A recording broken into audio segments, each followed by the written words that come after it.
Okay, class. For the rest of the period, we are going to review some geometry problems.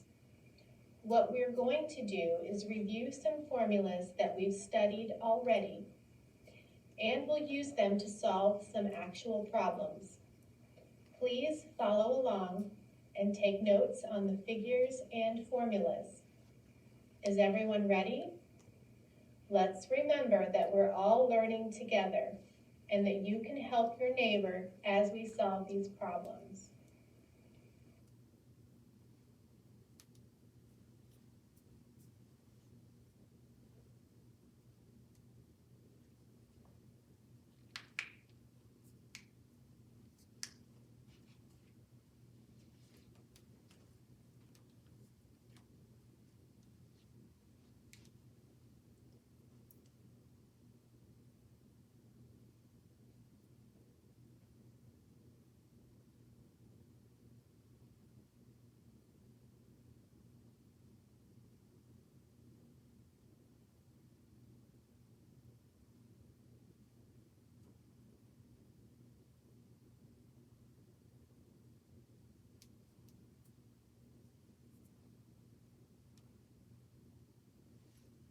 Seconds. 5. 1 second. Here's today's word problem. Let's say Mr. Jones wants to build a storage shed, and he wants the walls and the roof of his shed to be made out of plywood. And he wants it to have a cement floor. We are going to use geometry to show how Mr. Jones can determine the cost of the plywood and the cement he will need. And to do this, we are going to use a basic formula that we've studied a lot already, which is the one to find the area of a rectangle or a square. We'll also be using the new formulas that we learned yesterday about how to find the volume of a container and how to measure the area of a triangle. You might not realize it now, but one day these formulas will be really useful to you all. Okay, now please write this down, because we'll need this information at the end. The costs of the materials are, let's see, the wood costs $3 per square foot, and the cement costs $14 per cubic foot. By the way, don't worry about the cost of labor, because Mr. Jones is going to do all the work himself. Mr. Jones wants a medium-sized square shed with enough room to store bicycles, a lawnmower, and boxes. Let's say each wall will be 10 feet long and 8 feet tall. All 4 walls will be equal in size. So after we find the area of one wall, we can just multiply by 4 to find out how much wood we'll need for the walls. All right, let's review together. To calculate the area of one side, we multiply length times width.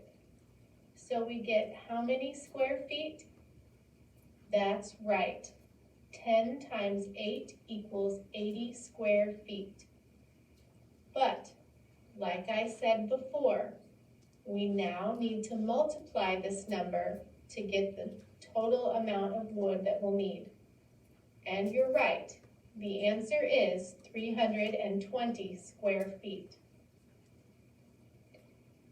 Now, I bet some of you might be wondering to yourselves, where are we going to put the door? And you're right. That could complicate your calculations somewhat, but we'll let Mr. Jones worry about that later.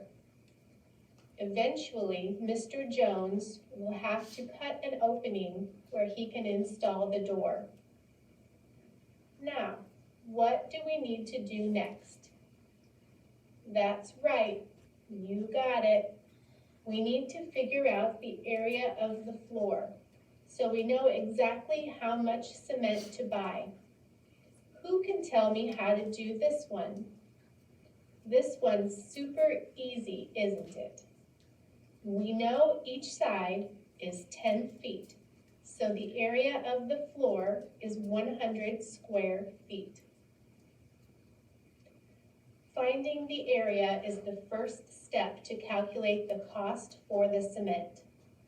The second step is to use that new volume formula we practiced yesterday.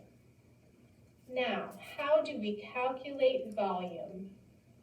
Remember, in addition to the length and width, we need to know how thick Mr. Jones wants the floor to be. Let's make the cement floor 3 inches thick. Now, what do we do when we have one measurement in inches and one measurement in feet? That's right.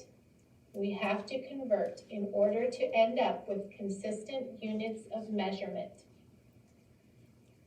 Oops, there's the bell. We'll just have to pick up where we left off tomorrow.